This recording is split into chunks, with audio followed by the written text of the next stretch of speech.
masa corona pripun Mas? Situasi ini. Ya ini masa yang penuh keprihatinan ya, keprihatinan sosial. Tapi ya menurut saya mungkin pancen wis wancine.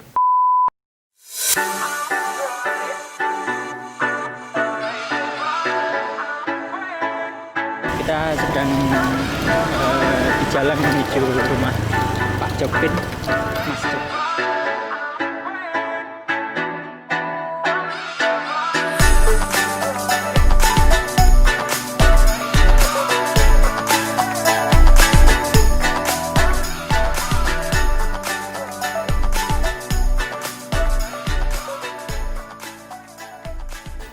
Manusia diberi peringatan Ya.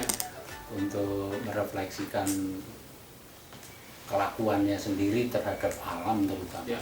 Ya. Meskipun mungkin tidak ada hubungannya dengan corona, Ya. tapi kan ini kesempatan bagi kita. Selama ini memang kita banyak melakukan kejahatan terhadap alam. Ya.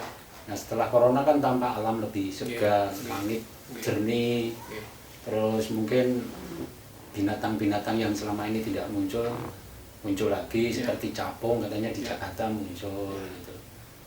Langit lepas itu. Ini saya kira ini apa ya? Ya refleksi sosial. Ya kalau bagi kita para pekerja kreatif memang berat. Ya. Karena lahan kita kan tergantung lenggulek upo kan tergantung acara-acara insidental. Ya, benar. Ya, prihatin, tapi yang menguatkan kita ternyata yang lebih menderita dari kita juga banyak. Ya, ya. Ya dengan semampu masing-masing lah kita ikut bantu-bantu. Oke. Mungkin di lingkup yang paling dekat yang bantu tetangga yang kesulitan sembako semacam Ya, itu. ya. Nah ini memang ada berkahnya juga, tapi dengan masa pandemi yang lama ini lalu orang-orang tergerak untuk memanfaatkan media digital Ya, betul. untuk tetap berkarya. Ya, ya. Saya kira berkahnya itu. Oke. Seperti saya kan selama ini tidak suka bermain media sosial, Ya, ya. tapi karena tuntutan keadaan ya terpaksa saya juga harus beradaptasi. Misalnya saya barusan kan membuat Instagram. Nah itu ceritanya karena ada beberapa pihak yang pengen bikin acara mengundang saya untuk bincang-bincang. Saya tidak punya akun Instagram. Ya. Syaratnya kan harus punya. Kalau yang selama ini ada tuh yang ngelola orang lain. Saya tidak tahu. Itu tidak tahu siapa yang bikin. Ada beberapa akun tadi Twitter, Instagram, mungkin juga Facebook, tapi itu semua bukan saya. Tapi tampaknya itu pembaca karya saya yang punya maksud baik, mau mempromosikan, mensosialisasikan karya-karya saya. Soalnya update info juga, misalnya ada penghargaan atau apa itu langsung. Wah itu saya tidak pernah. Nah itu. Ciri khas saya itu saya tidak pernah memposting hal-hal yang sifatnya pribadi, Ya. termasuk misalnya saya dapat apa segala itu saya malu lah kalau memposting itu. Misalnya apalagi yang foto-foto, Ya. diajak foto-foto sama ketemu pembaca di mana, itu saya tidak mungkin memposting seperti Ya. itu. Ya. Ya. Tapi tahu ya Mas Jokpin akhirnya karena punya Instagram. Saya tahu karena diberitahu orang-orang, konfirmasi. Ya. Ini bukan akun saya, tapi sejauh maksudnya baik ya, ya silakan saja. Ya. Sampai sejauh ini saya belum punya pengalaman buruk, artinya menggunakan nama saya disalahgunakan belum ada. Karena kalau ada di era sekarang ini pasti ketahuan. Ya. Ya. Gitu. Ya. Berarti ini nih untuk beberapa agenda yang mengundang untuk jadi narasumber misalnya kan di cancel mungkin. Ya, Tapi tapi tulis. diganti. Oh, yang Terus itu tadi ya. dialihkan ke yang obrolan di Pacar Merah kemarin. Terus besok juga ada obrolan dengan Belican. terus habis ini dengan Opi Andaresta, terus dari Bendara Budaya Jakarta. Jadi sebagian dialihkan dalam bentuk ini, daring ini. Ya. Sebagian memang program yang mereka susun secara mendadak untuk mengisi kekosongan. Ya. Nah, sebagian besar kan sifatnya untuk menggalang donasi. Ya. Ya mungkin itulah bantuan yang bisa saya berikan. Saya sendiri tidak punya kemampuan untuk nyumbang-nyumbang karena tahu sendirilah pekerja kreatif itu seperti apa. Gitu. Tapi nulis dong, tetap. Nulis tetap. Artinya justru karena situasi yang seperti ini ada kegelisahan baru. Betul. ada hal yang selama ini mungkin ini karena kenyataan ini lebih puitis, lebih dramatis daripada karya sastra. Justru itulah kesulitan kita sebagai penulis. Kenyataan sendiri, realitasnya sendiri itu juga sangat Fiksi. fiktif, sangat puitis, bahkan itu berlapis-lapis. Sehingga kita mau bikin karya semacam apa, karena itu diberitakan saja sudah puitis. Saya kira itu ya memang banyak memberi inspirasi baru. Ya. Kita banyak disadarkan akan hal-hal yang selama ini memang nggak kita pikirkan. Ada sisi lain lah, sudut pandang lain Ya, dari situasi. saya percaya ternyata hukum karma itu ada. Selama ini kita bicara hukum karma kan dalam hubungan manusia dengan manusia. Ternyata alam juga punya karma sendiri untuk manusia. Iya. Dan ini global sifatnya. Sifatnya global. Bukan hanya bencana di satu wilayah kecil, kebakaran atau gempa bumi, tapi ini ternyata menungso sudah mati ya. Ya, saya sih berharap setelah pandemi ini berakhir, ya memang umat manusia memperbarui hidupnya. Ya. Mungkin bagaimana hutan-hutan itu lalu habis, akhirnya kita sadar tanpa dukungan alam manusia juga akan punah. Selama ini kita membuat hutan punah, nah, kita bisa dipunahkan juga oleh alam, gitu. Karena nggak ada keseimbangan. Kalau orang Jawa, kejawen mungkin itu sangat paham. Iya, betul. Manunggaling Kawula Gusti itu kan di situ itu bukan hanya manusia dan Tuhan, ya termasuk alam di dalamnya. Kan sekarang banyak yang mengaitkan dengan spiritualitas itu, Mas. Ya dan benar ya ternyata. Disambung-sambung, entah itu tak gede gaduh atau Iya. gimana, tapi ternyata faktanya menunjukkan Betul. Selama ini kan dianggap kepercayaan Jawa ini mengada-ada Mayawara. Tapi nyatanya itu benar ya. Iya. Zaman Medan barangnya. Iya.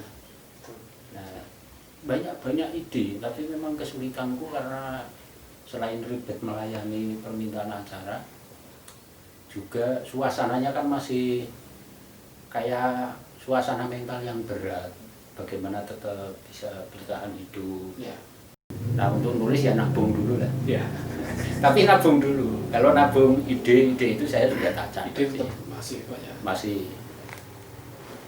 Tapi akhirnya lihat situasi hari ini manusia kembali ke kebutuhan yang sesungguhnya sebagai manusia, saya pikir. Iya. Kebutuhan primer. Kebutuhan primer. Sing sekunder Wah, tersier sudah. apalagi itu.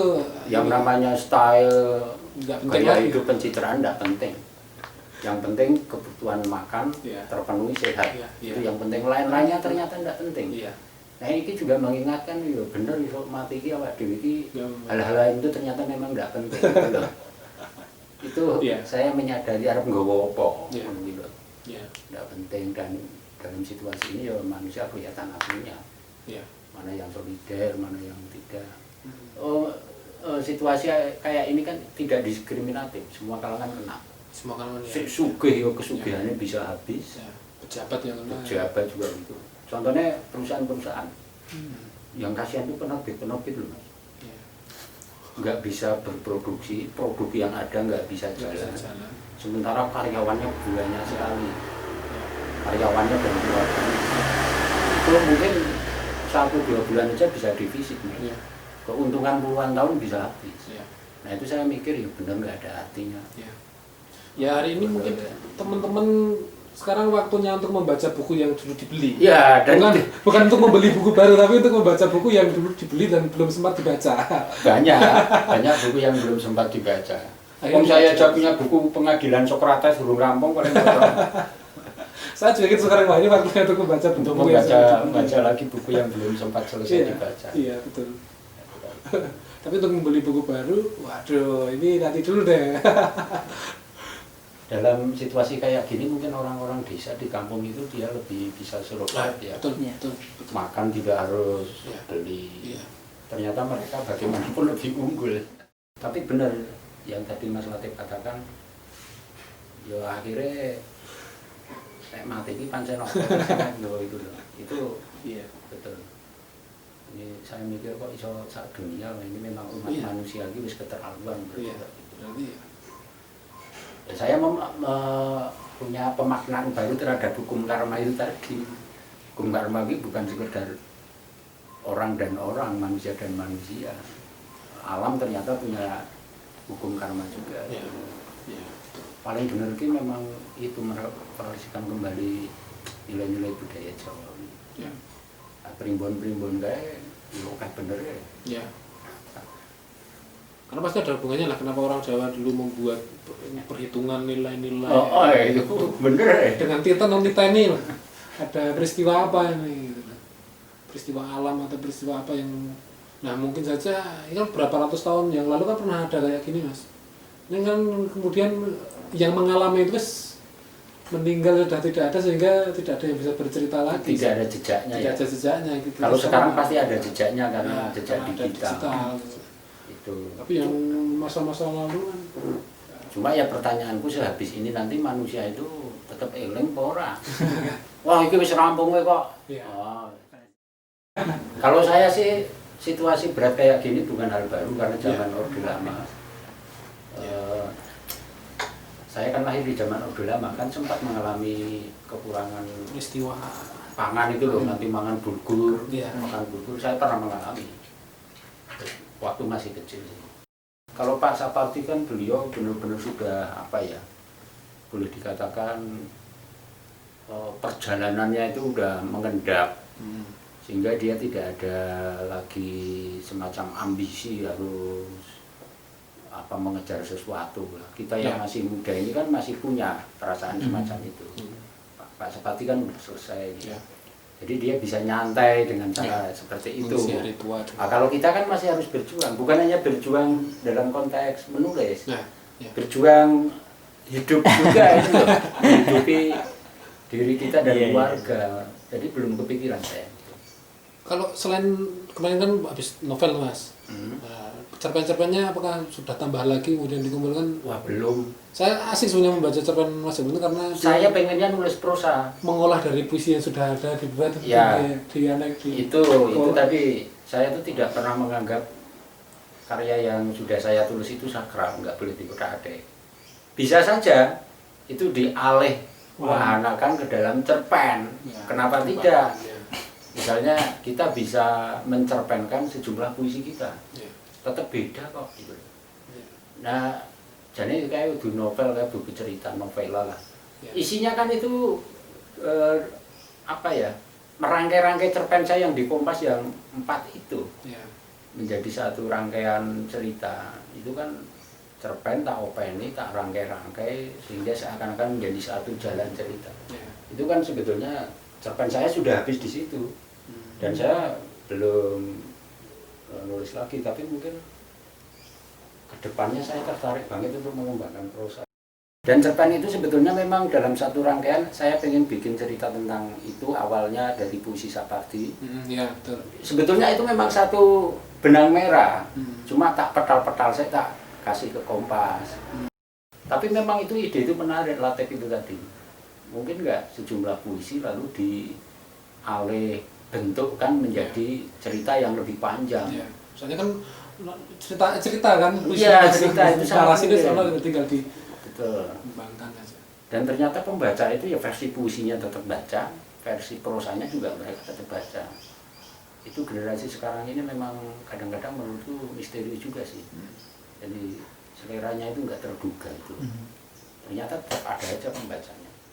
Itu tadi kita berkunjung, serinya, edisinya adalah edisi berkunjung ke rumah seniman. Kali ini berkunjung ke tempat rumahnya Mas Jokpin. Kita udah ngobrol-ngobrol banyak hal, kegelisahan mengenai corona, mengenai nasib seniman kita di Indonesia, dan banyak hal lah yang kita bisa petik dari situasi belakangan ini. Di tahun 2020 ini memang luar biasa mengejutkan, aneh, dan kita serba geragapan untuk menghadapinya ternyata. Dan ya pelaku seni ternyata juga menjadi salah satu yang terkena imbasnya, dan moga-moga ini bisa segera berakhir dan kita bisa jalan-jalan lagi, terus makan-makan lagi, bisa mendengarkan acara baca puisi lagi, kita bisa ngumpul-ngumpul lagi di acara-acara sastra dan acara-acara yang lain. Sampai jumpa.